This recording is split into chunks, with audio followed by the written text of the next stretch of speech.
What happens when an undercover CEO trades his title for a warehouse badge and uncovers the quiet strength of an overlooked employee? Welcome back, brilliant viewers. You always find the stories that truly matter, and today's is no exception. In this powerful episode, we follow Felix Hartmann, a CEO who steps into the shadows of his own logistics company to investigate rising complaints and find something far deeper, a culture at risk, and a single act of compassion that changes everything. Stay with us because this story proves that real leadership begins where empathy meets action. Let's dive in. Dr. Felix Hartwell sat alone in his top-floor office at the Helix Institute of Medical Innovation, surrounded by accolades, patent plaques, and the quiet hum of a climate-controlled room. But despite the sterile calm, a deep discomfort gnawed at him.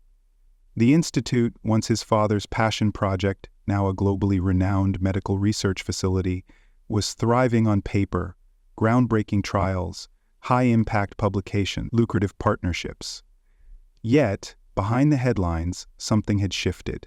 Employee turnover had doubled in a year. Whispered complaints about burnout and toxic lab leadership filtered through HR reports like static. And now, an anonymous handwritten letter left on his executive assistant's desk from a grieving mother.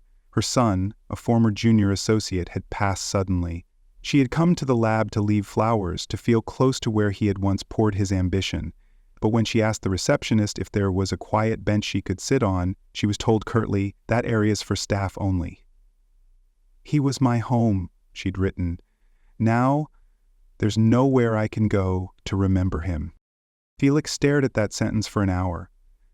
It didn't sound like the place he'd spent his life building, but maybe he didn't know the place anymore. His leadership had grown too distant, too filtered through quarterly updates and strategy decks. Where his father had once roamed the labs in scrubs, Felix had remained in meetings, on Zoom calls, drafting policies. Maybe, he thought bitterly, that was the problem. It wasn't just the metrics that had eroded. It was the human fabric of the institution. And so, with a sudden clarity he hadn't felt in years, Felix made a decision. Not another memo. Not another survey. He would go in himself. Unannounced. Unrecognized. If empathy had been lost, he would find it again. Floor by floor, shift by shift. He grabbed a marker from his desk drawer and scrawled 2 words across his whiteboard. Go in. Dr. Felix Hartwell knew he couldn't simply stroll into the Helix Institute as himself. Not when his face adorned internal newsletters and the donor wall near the lobby. To truly understand what had gone wrong, he needed to disappear. So, he became Frank Leto, a mid-career facilities support temp, contracted through a third-party maintenance agency. He swapped his tailored suits for a utility shirt and steel-toe boots, trimmed his graying beard, dyed his hair darker, and donned a pair of safety glasses with light smudges across the lens. The disguise wasn't flawless, but it didn't need to be. The institute was massive, 10 floors of labs, admin wings, and specialized research zones. Few staff knew him by face, and even fewer would question a clipboard-holding maintenance tech with a quiet demeanor and a roll of duct tape. A close confidant in HR, sworn to secrecy, slipped his alias into the rotation schedule, placing him on evening shift support in Building C, an older wing housing genomics and diagnostics labs. There, behind the glare of halogen lights and the hum of fume hoods, he could observe without pretense. He'd practiced his backstory in the mirror. Laid off from a biotech warehouse, looking for steady work. Nothing flashy, just another tired worker showing up for a paycheck. It was humbling, and exactly what he needed. Felix's first shift as Frank Leto began in the dim lower corridors of Building C, where the paint peeled slightly above the water fountains and the air always smelled faintly of antiseptic and burnt coffee. The evening team greeted him with polite nods, nothing more. He met Eli, a soft-spoken, janitorial lead with sunken eyes and a permanent slouch from pushing carts too heavy for too many years. "Stick close, the lab crew up on 3 dozen-like interruptions," Eli muttered, before handing him a list of rooms to sanitize. As Felix moved through hallways of humming labs and worn flooring, he took note of things the data had never shown: broken floor buffers patched with zip ties, maintenance logs filled with half-finished entries, and signs taped hastily over broken water taps reading "Do not use," with no repair date in sight. The staff moved like ghosts, efficient, quiet, and detached. In the break room, conversation was minimal. Most stared at their phones, ate silently, or rubbed sore wrists after long hours on their feet. Felix caught fragments of quiet grievances. 3 shifts this week and still got called in. Didn't even get a reply to my hazard report. HR stopped responding after the reorg. The mood wasn't explosive, it was weary, flattened. People were tired of not being heard. One young woman, Adira, stood out. A custodian in her early 20s with calloused hands and a clipped ponytail, she helped a new hire navigate the chemical storage cabinet with surprising patience. When the new guy dropped a mop head, Adira just chuckled, picked it up, and kept moving. No lectures, no sighs, just calm, quiet grace. Felix noted the interaction and how no one seemed to notice it but him. That, he realized, was the entire problem. The place wasn't just broken, it was ignoring the very people holding it together. It happened late one afternoon, just as the fluorescent lights began to flicker, their end-of-day fatigue and the hallway shadows stretched longer against the tiled floor. Felix was wiping down the base of a leaking utility sink in the east stairwell when he noticed her, a woman, maybe in her early 70s, standing near the directory in the main lobby. She clutched a small handbag to her chest, her silver hair pinned neatly back, though her coat was wrinkled from wear. Her eyes, rimmed in red, moved slowly across the names on the wall as if searching for one she already knew wasn't there. Most people passed her without a glance. The receptionist's chair sat empty, no one stopped to ask if she needed help. But something about her stillness, about the way she hovered like someone trying to summon courage, stopped Felix cold. He stepped out from behind his cart and approached gently. "Ma'am, can I help you find someone?" he asked. She looked up, startled, then offered a fragile smile. "No, thank you. My husband used to work here. He passed away 3 months ago. This is the first time I've been back." Her voice cracked, but she stood tall. "He used to have lunch in the 3rd-floor garden when he was having a bad day." Felix hesitated. That garden was technically locked off for renovations, but looking at her, he knew there was nothing to renovate today. "It's quiet up there," he said softly. "I can take you if you'd like." Her eyes filled. She nodded. As they rode the service elevator, she whispered, "I just needed to sit somewhere that still felt like him." On the rooftop, she found a bench tucked near a dormant planter and sat, her fingers running over the armrest like muscle memory. From her bag, she pulled a photograph, her husband smiling in a lab coat, probably a decade younger, and placed it beside her. Felix didn't speak. He just waited nearby, head bowed. Minutes passed. When she finally stood to leave, she said only, "Thank you for seeing me." As she disappeared down the hall, Felix looked at the bench, then at the sky. No one had seen her but him, and yet that moment said more about the soul of the place than any quarterly report ever could. Over the next several days, Felix became a quiet witness to a world most executives never see, the daily grind that wore down spirit more than muscle. But amid the fatigue and flickering lights, he also noticed something else. Acts of quiet heroism, led not by title but by instinct. One of the custodians, Miriam, stayed an hour late every Thursday to walk a visually impaired employee from the parking lot after her shift, even though no one had ever asked her to. A young technician named Leo spent his breaks repairing loose cabinet doors and filing maintenance requests others ignored, saying only, "It's easier to fix it than wait." No applause, no recognition, just an unspoken code to protect each other when management didn't. Felix also began to observe how the building operated not by leadership but in spite of it. Supplies were shared like rations, duct tape passed down like gold, tools labeled with initials to keep them from being borrowed by other floors. In the break room, staff swapped makeshift lunches and traded notes on how to bypass broken systems, like which elevator sensor needed a tap versus a press, or how to reroute water pressure when the upstairs pipe inevitably backed up again. He paid special attention to Leo, whose calm efficiency belied the exhaustion behind his eyes. One night, when a pipe burst above a second-floor hallway, flooding the carpeted office, Leo showed up even though he wasn't on shift. "If I don't do it," he muttered while wading through water with a mop, "someone else has to, and we're all at the edge already." Felix offered to help, and for the first time, Leo looked at him, not as a stranger, but as someone trying. That night, Felix walked home with soaked pant legs and a mind racing.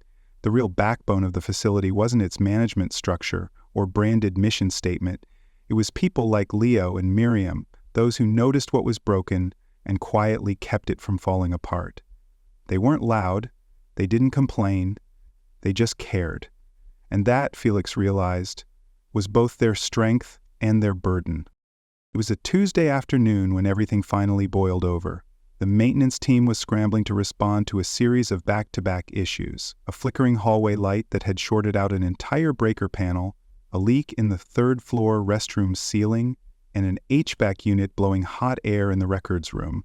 Felix, elbow-deep in a half-clogged pipe, overheard the crackling of tension erupting in the staff hallway. He arrived just in time to see Leo standing rigid in front of Supervisor Trent, a man known for managing through fear and volume. "This isn't my third call-in this month," Leo said, voice low but steady. "I swapped a shift. Carla logged it." Trent didn't blink. "You're on thin ice either way. You want to keep this job, you'll learn to follow without excuses." Felix stood back, heart pounding. He had seen this pattern repeat. Trent using technicalities and miscommunications as weapons, pushing employees into silence or burnout, but Leo, usually reserved and deferential, didn't back down. "I'm not lazy," he said, louder now. "I've covered double shifts, fixed problems your reports ignored. You don't get to act like I'm the issue here." The hallway fell silent. Trent's eyes narrowed. "Then maybe this place isn't a fit for you anymore." He turned on his heel, leaving behind a corridor full of frozen expressions and one young man teetering on the edge. Later, in the break room, Leo sat hunched at the corner table, a half-drunk soda can untouched beside him.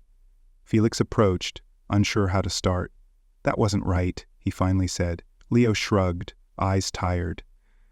"Doesn't matter. It's how things work here. We break, they are replaced." Something inside Felix cracked. This wasn't just a leadership problem, it was erosion. A slow, systemic rot that turned people into disposable parts. And watching Leo, loyal, capable Leo, sit in resignation made it clear the cost of silence had become too high. Felix walked out of the room that day not as Vince the new guy, but as the CEO, ready to show up for real this time. The mask had served its purpose, now it was time to speak. The next morning, the energy at Harborview quietly buzzed with uncertainty. Word had spread that something big was coming, though no one quite knew what. Just before the morning briefing, Felix walked into the common area, not in his maintenance uniform, but in a tailored jacket and pressed slacks. Heads turned. Conversations paused.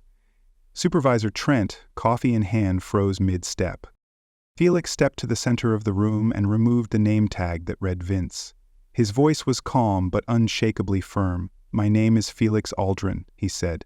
"I'm the founder and CEO of Aldrin Community Properties. For the last 3 weeks, I've been working undercover in this facility." A stunned silence followed. Trent's face was drained of color. Leo blinked in disbelief. Carla lowered her clipboard slowly, realization dawning. "I've seen what goes on here," Felix continued. "I've watched how hard you work, how often you're dismissed, and I've witnessed leadership that fails to lead." He turned toward Trent. "You're being placed on immediate leave pending investigation into multiple violations, including retaliatory practices and falsifying staff documentation." Trent stammered, "You can't just—" "I can," Felix replied, "and I am." He turned back to the staff. "I know this doesn't fix what's been broken, but this is where we begin." His gaze settled on Leo. "Some of you stepped up when no one was watching. You reminded me what leadership really looks like." For the first time in weeks, the room was still. Not out of fear, but in recognition that something was finally, undeniably changing. The day after the reveal, Felix didn't retreat to his office or delegate damage control to PR. Instead, he returned to Harborview in simple attire. No suit, no title, just presence. He began the morning with a team meeting, not in the boardroom, but in the maintenance break area, surrounded by the very people whose voices had long gone unheard. He didn't bring charts or promises. He brought questions. What needs fixing, and what would make this place feel safe again? The answers came slowly at first. Hesitant glances, vague mentions of understaffing, but then someone spoke up about denied shift swaps. Another mentioned broken AC units that had gone unaddressed for months. Carla, usually reserved, raised a point about communication breakdowns and the absence of basic respect. Felixs listened without interrupting, taking notes not just on paper, but in posture and tone. Throughout the day, he moved from floor to floor, not inspecting but assisting. He helped replace light bulbs in the north wing and carried supply crates alongside Leo, who was still adjusting to the shock of the CEO's true identity. By lunch, the atmosphere had shifted. Small talk returned, laughter reemerged, and for the first time, several employees sat together without the looming presence of tension. Felixs met with HR to launch a new feedback portal, anonymous, direct, and built to empower, not punish. It wasn't a fix-all, but it was a start, and in that small return of dignity and honesty, trust began to take root again. With trust slowly rebuilding, Felixs turned his attention to the deeper systemic issues that had allowed the rot to fester. He partnered with Carla and a select team of longtime frontline staff to begin dismantling outdated procedures and replacing them with policies rooted in transparency, empathy, and fairness. The first major change? Shift scheduling. Under the old system, schedules were often posted with less than 24 hours notice, making life unpredictable for employees juggling childcare, schooling, or second jobs. Now, all schedules would be released at least 1 week in advance, no exceptions. Next came sick leave and performance metrics. Instead of penalizing staff for calling out due to health reasons, the revised policy ensured guaranteed paid sick days and no longer tied performance to aggressive quotas. Maintenance logs were digitized and publicly accessible, allowing any staff member to track requests and accountability in real time. Felixs also instituted a rotating floor feedback forum where employees from different departments could voice concerns and propose changes directly to leadership, no matter their rank. Perhaps the boldest initiative was the Peer Accountability Council, made up of employees from across the company, including janitorial, admin, and maintenance roles. This council had real influence. They could review conduct violations, recommend leadership evaluations, and escalate unresolved complaints. For the first time, power was being shared, not hoarded. These weren't just symbolic shifts. They were structural recalibrations, aimed at recentering the company on its people. And they marked the start of a culture not built from the top down, but from the ground up.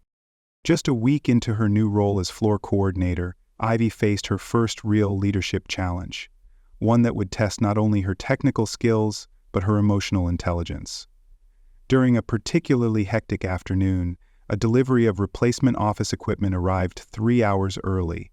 The receiving bay was already backed up, and 2 employees scheduled to handle intake had called out last minute. The store manager was off-site, and the assistant hadn't updated the inventory log in time, creating a logjam of uncertainty. Tensions rose quickly as team members debated how to proceed, each offering conflicting instructions. Ivy, who had been restocking printer supplies nearby, stepped in without hesitation. She asked the delivery driver to hold for 10 minutes, then pulled aside 2 available floor techs and calmly reviewed the equipment manifest. Instead of reacting to the confusion, she broke the situation into manageable steps. One employee would prep the receiving area, the other would log each item into the inventory app, and she'd personally handle the vendor paperwork to avoid future delays. Her directions were clear, her tone steady. Within half an hour, the chaos had subsided, and the equipment was shelved and signed off without incident. What stood out most wasn't just Ivy's quick thinking, but how she reassured the newer staff involved. "You didn't mess this up," she told one flustered technician. "You were just caught in a system that wasn't ready. That's on us to fix." It was a small moment, but one that echoed through the team. Ivy didn't solve the issue by authority. She led with clarity, confidence, and care. And in doing so, she proved something Felixs had quietly hoped from the beginning. Leadership doesn't come from title, it comes from presence when it counts. It was late afternoon when the front doors of the Westbridge Supplies branch opened, and in walked a familiar figure, this time without hesitation. The widow from Ivy's first week, now dressed in a neatly pressed cardigan and walking with steadier steps, carried a small paper bag in her hands. Ivy, scanning floor stock near the checkout, looked up and immediately recognized her. Their eyes met, and a soft smile passed between them. The woman approached slowly and handed Ivy the bag. "Just some cookies," she said gently. "I wanted to thank you for that day, for treating me like I mattered." Inside the bag was a note, handwritten in looping cursive. It spoke of how that single moment of kindness had lifted her during the darkest time in her life, how Ivy's small act, offering a chair and a few quiet minutes on a hard day, had reminded her that grace still existed in the world. "You saw me when I felt invisible," the note read, "and because of you, I started volunteering again, just once a week. It's helping me heal." Ivy stood in stunned silence, her hands trembling slightly as she folded the note. It was a simple gesture, but it landed like a stone in still water, crippling across everything she'd experienced since that day. Across the floor, Felix watched from a distance, his expression unreadable, but in his heart he understood. That moment, quiet and unplanned, had confirmed the one truth he now led by: real change begins with the courage to care. As the sun dipped behind the industrial skyline, casting long shadows across the Westbridge Supplies loading dock, Felix stood quietly by the service door, watching his team finish up another shift. Laughter echoed faintly from the staff lounge, something that had once been rare, now gently returning. In just a few weeks, the culture had begun to shift, not from sweeping mandates, but from small human moments. Ivy, once overlooked, now commanded quiet respect. The staff no longer moved like ghosts between shelves, but as a team with shared purpose. And the break room wall, once filled with memos and warnings, now displayed thank you notes, team photos, and even a handwritten quote from Ivy. "Kindness isn't extra, it's essential." Felix exhaled, the weight in his chest easing, though not gone. He knew there was still much to do, but for the first time in a long time he felt grounded, not in policy, but in presence. The Undercover weeks had peeled away the distance between his title and the truth, revealing not only the cracks in the system, but the quiet strength of those who endured them. He pulled out a notebook, the same one he had carried during his time as Eric, and scribbled a final note. Don't wait for a crisis to walk the floor. Leadership, he now knew, wasn't about directives from the top. It was about showing up, asking hard questions, and being humble enough to hear the answers. Real leadership didn't start in the boardroom. It started where the struggle lived. Aisle by aisle, person by person. The story of Felix Hartman and Westbridge Supplies teaches us a powerful lesson. True leadership isn't defined by title, but by presence, empathy, and action. For years, Felix believed that data, reports, and polished strategies were enough to lead, but it wasn't until he stepped onto the floor disguised as a warehouse associate that he discovered the truth. Systems might keep a company running, but it's people who give it heart. He saw firsthand the toll of mismanagement, burned-out workers, quiet suffering, and an environment where silence was safer than honesty. Yet in that same place, he also witnessed quiet heroism. Employees like Ivy who led not with authority, but with care. One small act of kindness toward a grieving visitor exposed both the cracks in the system and the potential for meaningful change. The greatest takeaway: you can't fix what you don't face. Leadership requires more than oversight. It demands humility, presence, and the willingness to listen when it matters most. Culture isn't built in boardrooms. It's shaped on the ground, where the real work happens. And sometimes, all it takes to start transforming a company is one moment of compassion, seen by the right person at the right time.